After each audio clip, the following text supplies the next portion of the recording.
Good morning, good evening, good afternoon, wherever you're joining us from. This is the Papa Joe Show, where Papa Joe knows. I am your host, Papa Joe. Thanks for being here. It's been an interesting morning for me so far. It's been a great day. Beautiful weather outside. Where we are here in the southeast, we're starting to get some fall weather, and it's been nice to see the colors change in the leaves and just kind of coolness in the air. And it's one of my more favorite times of the year. As some of you know, I like to hunt, and I haven't had time to hunt this year, so hopefully that I'll get a moment at some point to just go and unplug and get out and just have that quiet. Because if those of you who do get out there and do hunting at all, just being out there is really quiet, and you can actually just slow down and calm down and let your body relax and all that fun stuff. So, but anyways, fun things. Do me a favor. First things first. Like, subscribe, share the video out, get other people in here right now. We got a live chat running, allow people to come in and have a conversation with me, and more importantly with you guys. There's a lot of fun that I've seen people do throughout the different shows that I've done here. So but yeah, so with that, I also do a Patreon show. It starts at 4:30 Eastern every day, except for Monday or Saturday and Sunday, sorry. So yesterday I did a little bit of shorter one, primarily because I got a strike on one of my, not strike, a warning on one of my videos that came through Patreon. Didn't realize that if it was unlisted and all that fun stuff, it would still flag. Sorry, I have something in my eye, but it did. So in the process of setting up a separate YouTube video hosting portion, whatever area, and I'll be lining that up inside of Patreon. So that's set to $5 a month, really, so that I could just get as low as possible. And I hate that I have to charge for it and everything, but I want to be able to speak my mind, if you will. So that's where Papa Joe gets to be unfiltered. So I have a lot of fun with that. You guys have fun with that with me. So it's just a fun old time, and we get to cover topics that you're typically not gonna. I can't talk about out in the normal realm of things. So, and that just goes to prove that our First Amendment rights are definitely under attack. So, yeah, with that, if you guys want to join the Patreon show, it's linked in the description of the video here. It's also scrolling bottom of the screen there. So, join it if you want to. Those of you who are in there, you know it's a very fun time and a lot of really good information. So, all right, who we got here today? So, good morning, Tom. Good morning. Love it that you're always here, man. It's a fantastic time. Look at this. We got somebody, Paulo Posts from the UK. Good morning or good evening to you, my friend. Good evening. Thanks for jumping in. It's a fantastic time here. So let's see who we got. Good. Bitcoin Management Gem. Good morning, sir. How are you? Manny, good morning. Good morning. How's it going? All right. So, yeah, that's pretty much it right now for everybody. So we'll go ahead and jump right in here. Well, kind of want to discuss a couple different topics today that I see. I want to keep up with a couple of things because it matters a lot with what's happening right now, and then we all feel it. And we have rising inflation, and people are like, no, don't worry about that. Don't freak out about it. And I'll show you some of that in here. And then we have adoption and some really cool stuff that I saw last week that actually I think is going to be pretty impactful here going forward in the different realms as we proceed here. So, but I'll go ahead and pop in here if it will work. So also, those of you who have can reach out to me in other areas. Yesterday, the streaming service that I use here, it died. It went down. So I don't know if y'all caught the last half of the show or not yesterday, but everything just completely went down. So if that happens, ping me in the other areas so that I can actually know that it's happened and can address it and whatnot. So I couldn't actually end the live stream and all that fun stuff as well. So yeah, just let me know, and I will address it as needed. So let's pop this in down here. That works a little bit better. Maybe not. I don't know. Let's do it that way. Anyways, so we got people out here saying, don't worry about inflation. It's not really going to stick around. It's not going to mean anything. Well, the way inflation works is they inflate the bubble to a burst, and then when it bursts, it quite literally drops everything. off a cliff. So yeah, once it bursts, it's not going to be around anymore because it's going to literally dump everything out. That's the way it works. You blow a balloon up, it pops. All the air's out, it escapes, it's gone. Then you start over. Or get another one. Or don't do it again. That would be the ideal thing. Don't do it again. Move over to crypto, specifically Bitcoin, Litecoin, things like that that are an inflationary or a deflationary currency that is actually long-term better for the humanity as we use it. Can you guys see that okay? There, maybe another bump up there.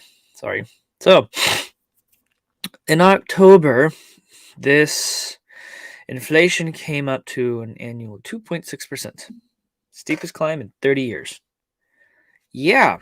I actually think that that's a significant underplay of what they have there.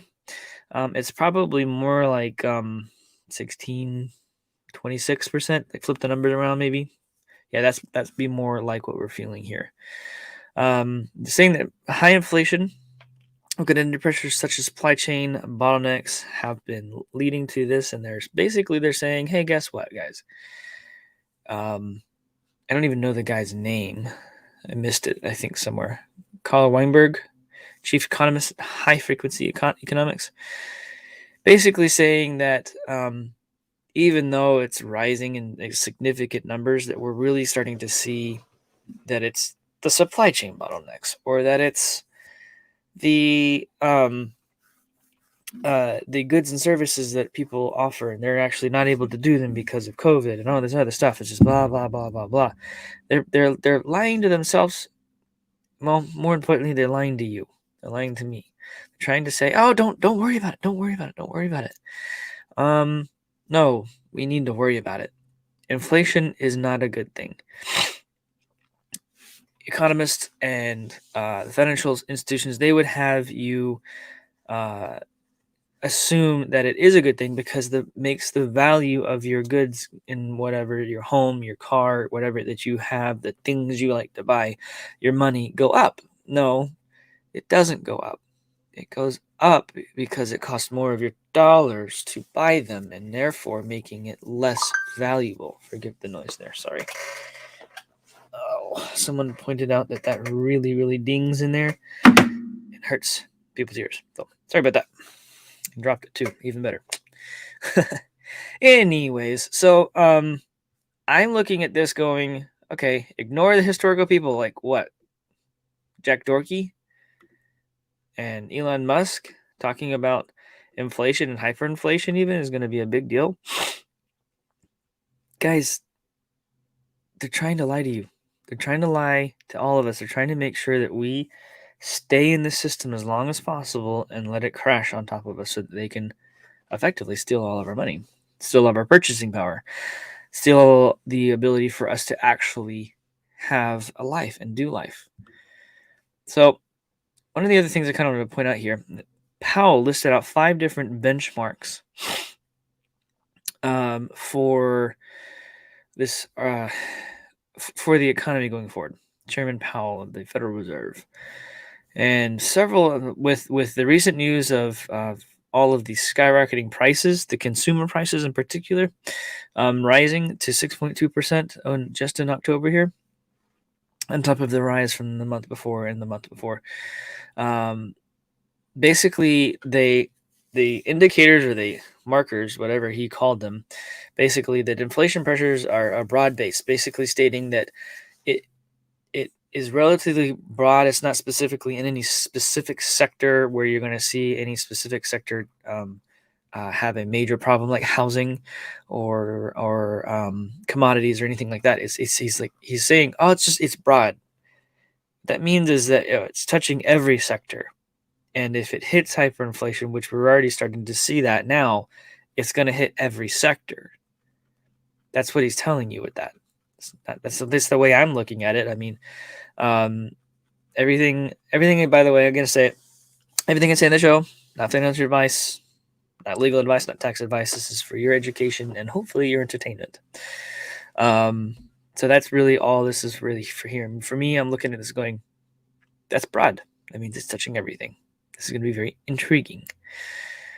Oh, hey, what's going on, Maggie? Welcome. Let's see. We got Kim. Good morning. How are you? Anyone else pop in here? Nope. No one else popped in here. So, yeah. Yeah, you guys are great. Thanks for popping in. It's a fun conversation. Always usually is. So, and then number 2 here, are prices moderating in the goods and services that have experienced the biggest run-ups? Technically, no, they're not. It says, while there were some signs that have been that was happening a few months ago, it is no longer so clear cut. Yes, used car prices inflation has come down a lot from its 45.2% in June, though it's still running in excess of 24%. I still, those of you, I had someone the other week. I drive an F-150. It's not a brand new one. It's also not an old one either. I had a dealer, the same dealer I bought it from. They called me and they wanted to offer me almost $12,000 more than I paid for it because they needed inventory. I was like, what am I going to drive then? What am I going to pull my camper with? That kind of stuff. I mean, you got to understand that it's not quite what they're telling us. And then he talked about wages. Okay, well, when wages start to increase, that there's a really sure sign that guess what, hyperinflation really is here, because companies and employees start to go, wait, we can't afford to live life because it costs so much money to live life. So we need to increase our salaries or our payments to ourselves so that we can just live life. Where I work, they basically came to all of the management and said, you're going to have your same bucket for last year, your regular increase. And all of the management unanimously went back to the finance people and said, no, that's not going to work. I work for one of the nation's largest retailers. And I can tell you that's one of those things where that's going to be impactful. And that's going to hit early next year when all that stuff really starts to come out, when people actually start doing these things. Guess what? Title of this is Powell's 5 inflation benchmarks are starting to flash amber. Yeah, they are. I can tell you firsthand on every one of these that is in fact the actual that they actually are. And there's a lot more that's really thrown out there. So you got to realize, I really hope you guys are ready and prepared. It's going to get rough, but it will be short-lived, because when the balloon pops, it's loud, and then it's done. Just be ready on the bottom end of that you guys have the dry powder, whatever you want to call it, to create the generational wealth that you and your family can enjoy effectively for a long, long time. So one of the other things that kind of flashes warnings to me, Evergrande the chairman sold $1.1 billion of his personal assets to prop up the company. I get it that he's being responsible because it is his company and all that stuff, but there's problems whenever you have to do that. Being the owner of my own company and being the CEO and whatnot, whenever you have to come out of your own pocket to support your business, then things are not doing very well.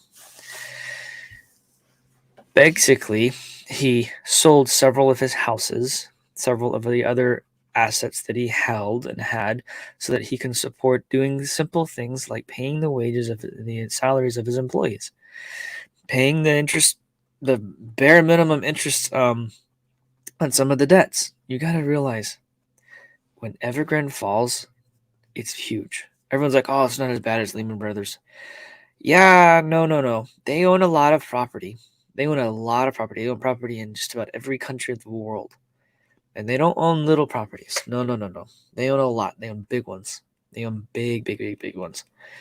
It is absolutely insane the amount of problems that this one company would end up causing. Here's the thing, though. There are major corporations that have invested in Evergrande, including the U.S. government, including the other U.S.-based banks. just so that you guys are aware that when this thing falls and tanks, I was told last week that they straight up went ahead and started looking at filing for bankruptcy. When that happens, it's going to cause a ripple effect around the world. Yes. Busy Mountain, good morning. Welcome for joining. BlackRock is a big investor in Evergrande. Like, they're one of the biggest in Evergrande. BlackRock, for what it's worth, owns a lot of other assets around the world. They're a big financial institution. If you look at every bank, you're going to see most of them. You're going to see BlackRock as a primary stakeholder. You look at most retailers, BlackRock's going to be a primary stakeholder. They are not a little. They are probably the biggest fish out there, if you will, as far as investing is concerned. But they own all of these different companies and these different things. I read it somewhere. Maybe I can find it for another show sometime, where BlackRock actually is purchasing real estate in the U.S., not commercial, residential. Where we live, the home prices shouldn't be as high as they are at all. A home right down the road from us sold for probably 3 times its actual value. And it was sold like 2 or 3 years ago, 4 years ago. And you can clearly see that it's risen about 3.5%, or 3.5 times, not 3%, 3.5 times what it was paid for back then. That does not happen in a normal market. And this is because of things like this. The Evergrande is going to cause problems. They're the tip of the iceberg. I don't know if you guys have ever seen an iceberg, like the tips and whatnot, break off. It will literally flip over and turn over and become a massive, massive mess. And it causes all kinds of disruptions and stuff like that. They are massive. Massive, massive, massive.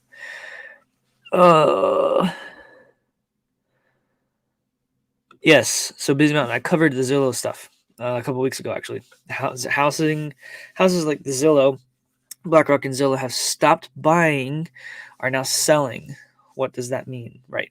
So Zillow actually stopped its house flipping stuff a couple weeks back, mainly because they're underwater for, I think it was like 66% of their housing that they have, they're underwater on now. So this goes to show you that they purchased at a higher price and they can't sell it at that price anymore. So they're going to have to drop the price to obtain somebody to sell them. The thing is they have a lot of houses, like a lot. And you're going to start seeing these other institutions who've bought all these properties. They're not going to continue to increase because there's not going to be anyone buying at these prices. They're just not. If you do any market research at all in the housing that you're going to go buy, if you're in the market like we have been, if you do any research at all, you will quickly realize that the asking prices are way over value, are way over. These people have lost their minds. And what's really more frustrating for me, like the house in the end that was 3.5, almost 4 times percent, or was its previous value. It sold within days. I actually think it was under contract the day it went live. That's stupid. I mean, I get it. You may want to live in a specific location, but wow, the house is not worth that. They will never, ever see that money again. Ever. They will never see that money again. And it's sad, they're being ripped off. There's nothing that you or I can do about it. It's stupid. It's frustrating. Quite honestly, it's maddening. Let's be honest with you on that one. I'm going to shift gears here for a second. Actually, I didn't order these right. So I'm going to pull this here real quick. Gensler is on crackdown mode. Now he's looking at private equity. Basically, private investors, people who have money and they want to invest in something. So they create family offices and things like that. And they create investment vehicles for private individuals who do not want to publicly invest in things like housing or crypto or whatever else. And they go stand up a company, a business to facilitate those types of purchases. So now Gensler wants to go after crypto. He wants to go after private equity. He wants to go after everything and regulate it again and again and again until people can't move. It's like it's just you're being fenced in, and they are trying to control the direction that the country goes. You know what's interesting? He's been talking about doing cryptocurrencies. Well, let me just put it this way. Y'all correct me if I'm wrong. Sorry, I have really bad eczema and it's around my eyes and I get stuff in my eyes from it sometimes. So, correct me if I'm wrong, but isn't it pretty sure the only thing that Gensler's been talking about when it comes to cryptocurrencies is only the stable coins, about regulating the stable coins. Again, y'all correct me if I'm wrong, please. I haven't seen anything that I'm remembering, and I've had a crazy past couple of days, really week. And they're only I think looking at stable coins because they're trying to get their CBDC set up. I don't think they can do anything legally speaking from a blockchain or Bitcoin or anything like that related asset. I think only if it's touching backed by or whatever U.S. assets, U.S. dollars, things like that. So it's very, very intriguing to me. Bitcoin Bandicoot. Good morning, by the way. Gensler, you meant to say Gensler, is such a turncoat schmuck. The term schmuck is phenomenal. I love that word. That's the best way for you to put that. Thank you for putting that out. He really, really, really is. And yes, because of blockchain technology, all of these assets are already regulated. I actually had a conversation with a hedge fund manager about that this past weekend. And they had never thought about it that way. And I pointed out and explained some things to him. He was like, wow, I never realized that it was already regulated. It's built into the code. And it was very interesting to see that light bulb go on in that person's head. He's been in traditional finance most of their career, and all of a sudden they're going, okay, I get it now. Fantastic. Anyways, so it's interesting. All the gaslighting they're trying to do with the regulation, and then you really kind of think about it, I think it's only for the stable coins. As I've said before, they can't do anything with the actual cryptocurrencies, Litecoin, Bitcoin, and the blockchain platforms like Ethereum, etc. They really can't. So,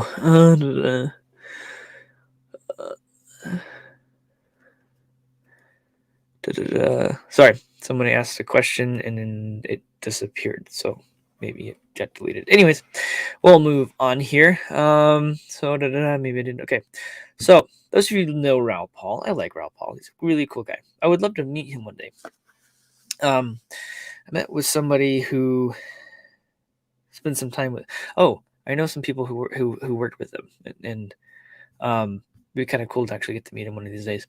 So basically, he's talking about Ethereum having a 300% rally or more, and as people have so affectionately called the flippening. So the flippening basically is where Bitcoin and Ethereum flip as far as market cap is concerned. So we would see Ethereum run up, I think, what is it? To around $20,000.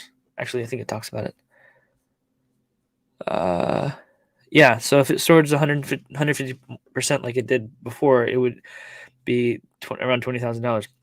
So basically saying, now I don't expect perfection, but but with all the other analysis I've done, this is Raoul, by the way, something like 100 to 300% rally is highly probable into the year end. Nothing is certain, of course, always, but yeah, you got to realize he's probably not wrong, but I think everything's going to really, really, really run at the same time because of the amount of financial money that's coming into cryptocurrency space, and the people are starting to realize this is an exit strategy. It is a way to get out of the market and not into the dollar, because the dollar is what's causing the problem, or is part of the problem, I should say.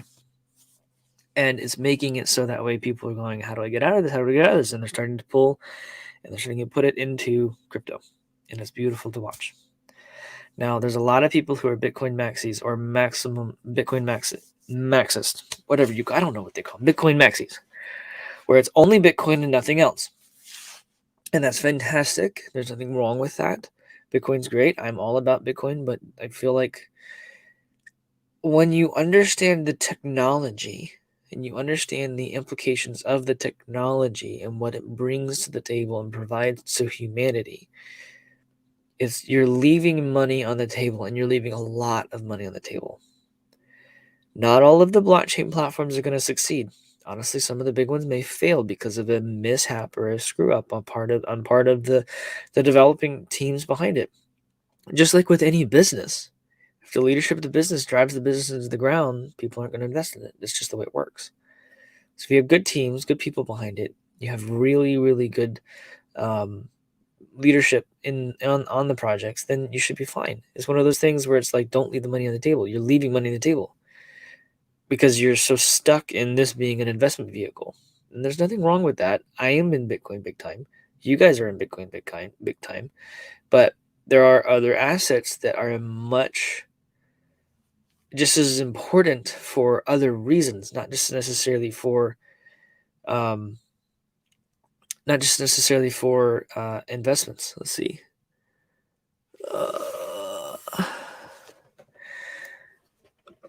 Busy Mountain.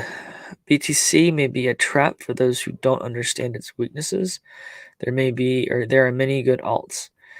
I don't necessarily agree with it being a trap, and the weaknesses of it. There aren't very many. They're not big enough of a negativity, if you will, to be concerned, I think, about it long term. Besides that, with the upgrade that we just went through yesterday, Taproot, a lot of the weaknesses that Bitcoin has have now been resolved, which is pretty nice. Just don't limit yourself. Is all I'm saying. Like there's multiple assets out there. Again, not financial advice. Do your research, please, but pay attention to what's going on. Don't limit yourself and keep yourself stuck in a. Oh yeah, look, Rick is saying basically the same thing. Rick Costa, limiting yourself to just one coin is just so limiting. Exactly. Very much so. Right on, sir. All right, so U.S. sanctions will still have an impact despite rise of crypto treasuries. Whoever he is says.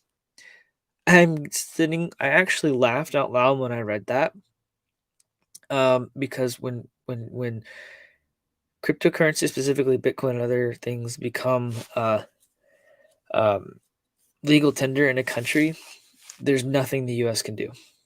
There's nothing that any global entity can do. And the reason being is because in order to sanction some other country, that basically means that we are no longer giving them financial support, or we are blockading them from being able to trade economically with other countries.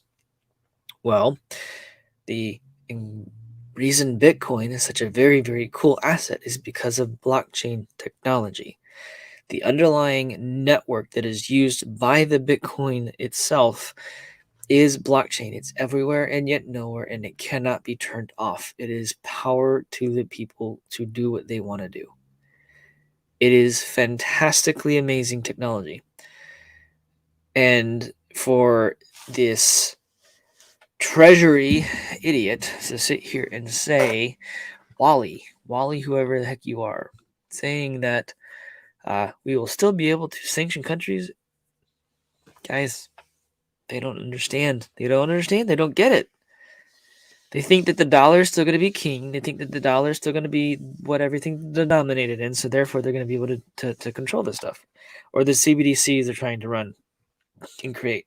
The thing is that just like Cliff High talks about, you will see 3 separate attempts for the dollar to be revamped, and it will be an attempt to do it on a blockchain, but it'll still be centralized. It'll still be digital. It'll still be trackable. Everything will be completely trackable, and people will go, nope, I don't want any part of that, and they're going to go and they're going to continue to use real cryptocurrencies, and then they'll have to join, excuse me, or they're going to have to die. It's just the way this works. You know, in the Revolutionary War, there was an old flag. It was a snake that was chopped up into multiple pieces, and quite literally, On it says join or die. We are at a reflection point in humanity, in society, in global history. And this is legitimately something very similar to that. This is another wave or a version of freedom in a digital realm, in the digital age. We have effectively moved back into the draconian stupidity of the control of the banking cartel, just like it was similar to when we had to deal with England back when the country was founded. The Declaration of Independence declares that we are independent and of the crown, right? It means that we have the freedoms that we have because we say we have them under God's authority. This is another method or channel in which that is going to have to take place again, and they will end up having and hitting a brick wall just like the crown did, because we, the people, are the ones in control and not them. We, the people, are many and they are few.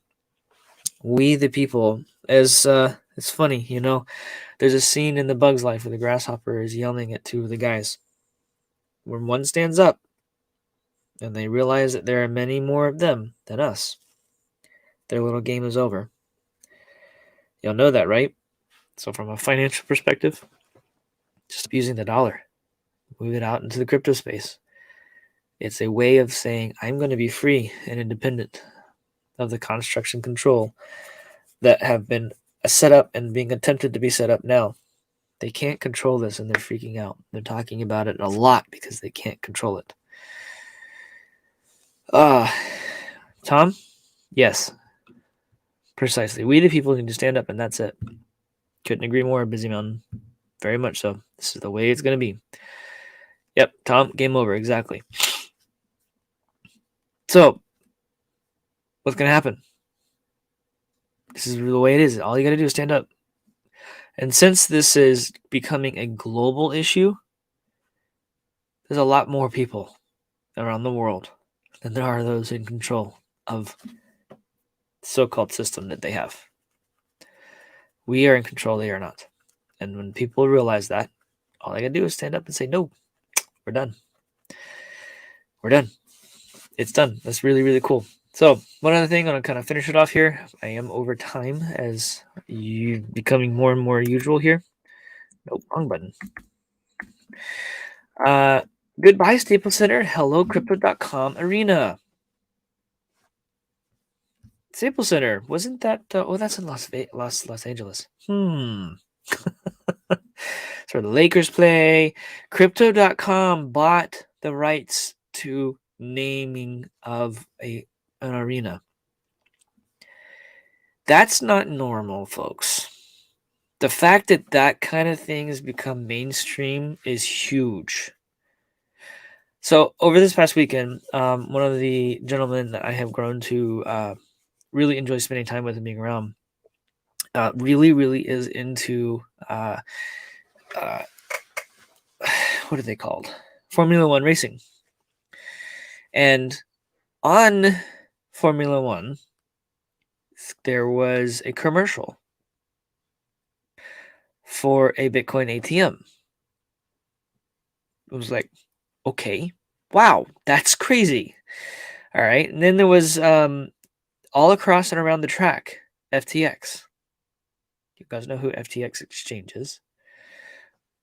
The drivers had Tezos on their cars and on their jackets and their suits, on their helmets.